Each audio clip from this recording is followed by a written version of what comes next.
Another recall petition has been filed against a Panhandle elected official, this time in Morrill County. KNEB.TV News starts right now.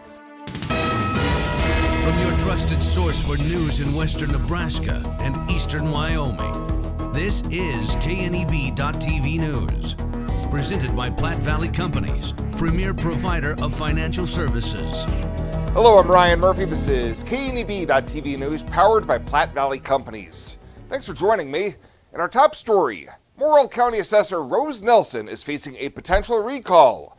Bridgeport resident Jesse McKay filed the required paperwork last week and has until August 9th to gather more than 580 valid signatures from registered voters to place the issue on a special election ballot.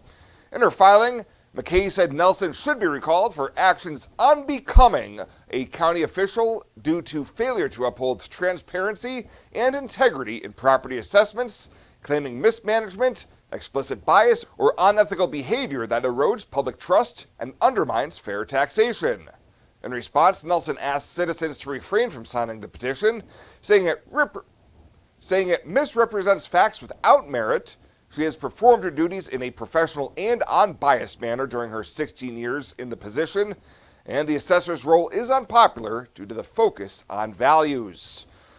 Well, Attorney General Mike Hilgers and Governor Jim Pillen announced today that Nebraska has sued the state of Colorado to enforce the South Platte River Compact and clear the way for construction of the Perkins County Canal.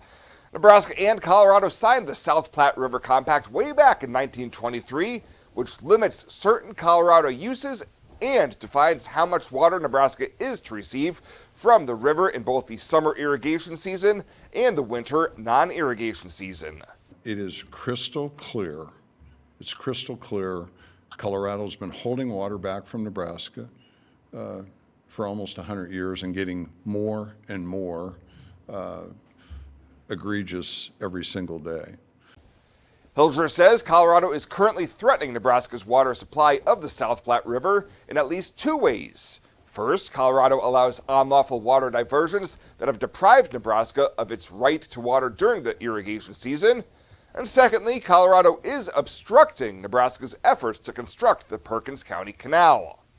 I think this may be the most consequential lawsuit that this office will be a part of in my generation. It is almost impossible to overstate the importance of the South Platte River to the future of the state of Nebraska. Colorado is now required to answer Nebraska's claims, and the U.S. Supreme Court will later decide how to proceed. We'll have more news right after this. Whether you're gardening, searching for the perfect vacation home, or planning your next travel destination, your life is just as unique. Your Raymond James financial advisors, Jody Rosiska and Kevin Figg, get to know you, your passions, and your vision for the future, so you can live your life. That's life well planned.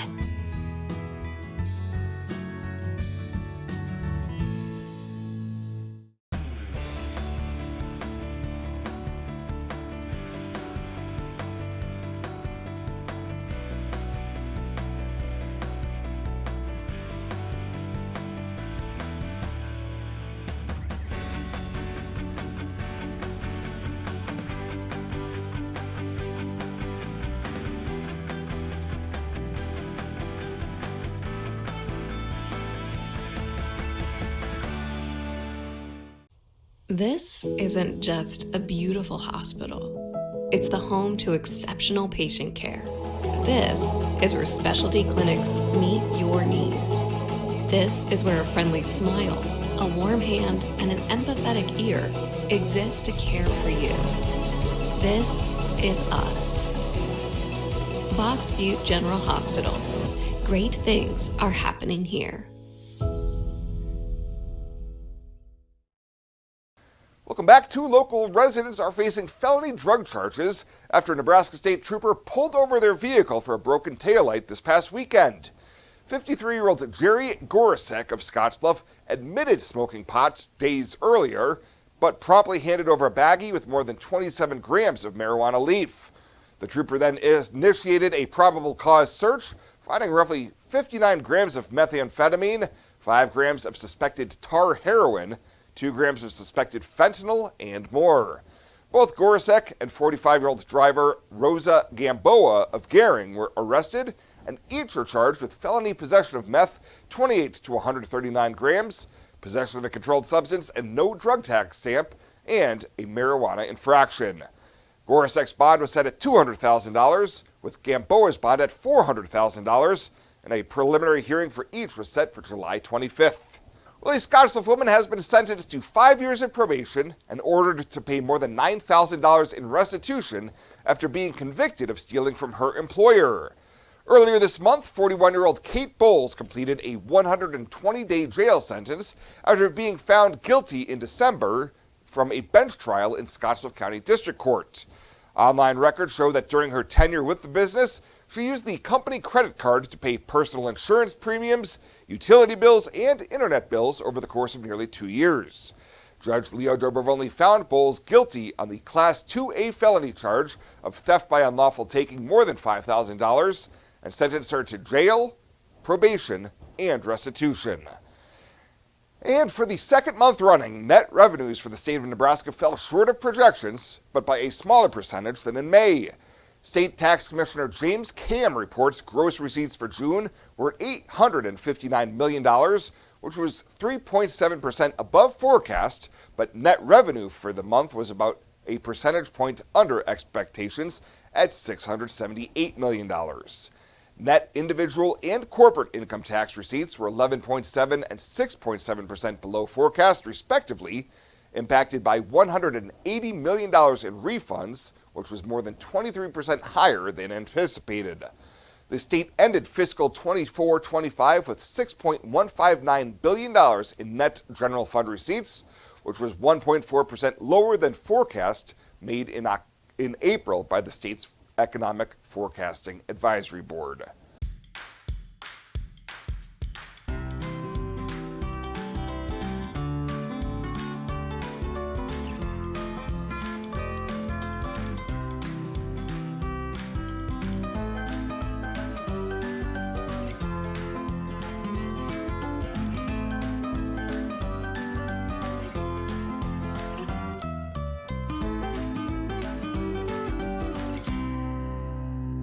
I imagined retirement in a place where we could enjoy our golden years, where adventure and friendship are the only items on the schedule.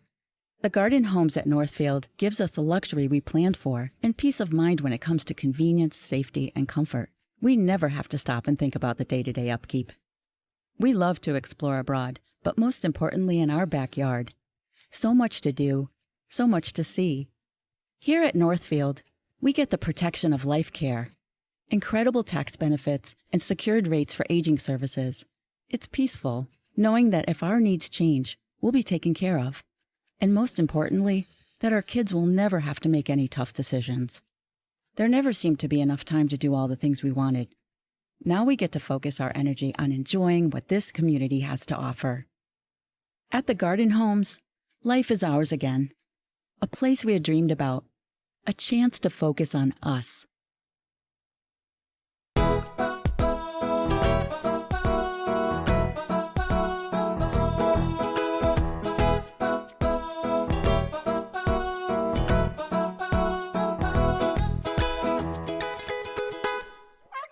For this week's featured Pet of the Week, we meet Hikari, a 3-year-old orange domestic shorthair that's been at the Humane Society for several weeks now.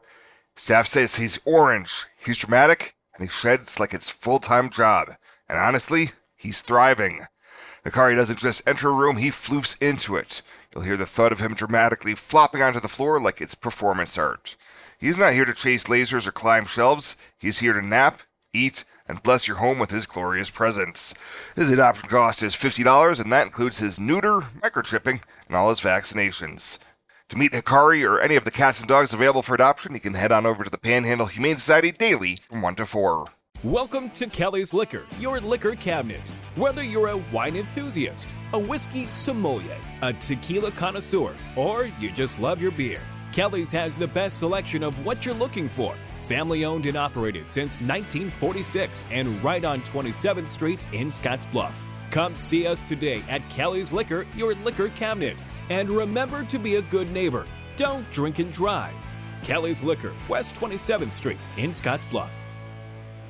Pet waste and water don't mix. Animal waste decomposes in water, releasing nutrients, which deplete the oxygen fish and other life need to survive and encourage harmful algae growth. Animal waste also has disease-carrying bacteria, making contaminated water unusable. It's easy to prevent pet waste pollution. Simply pick up your pet's waste and dispose of it in a trash can, and avoid letting your pets defecate within 200 feet of our community's waterways. Tri-City Stormwater reminds you it's our water, our responsibility.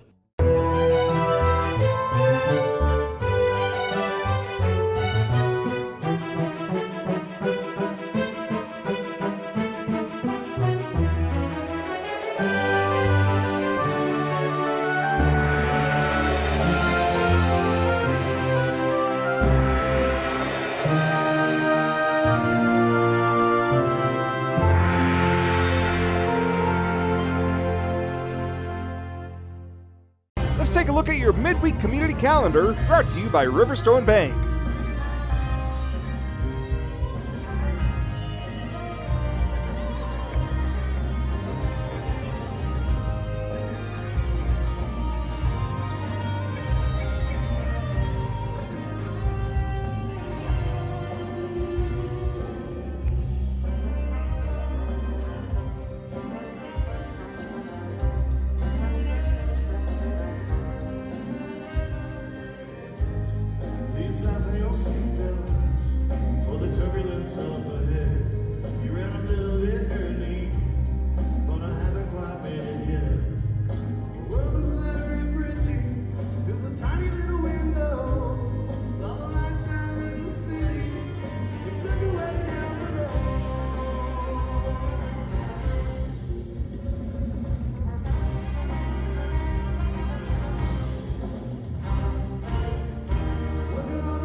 The community calendar is brought to you by Riverstone Bank.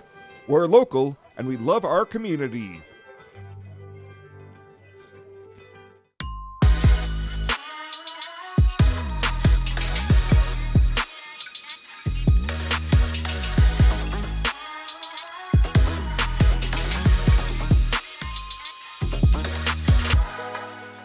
At Plat Valley Bank, we want to help you take advantage of every adventure. We know you have plans, goals, and dreams. Let us help you with them.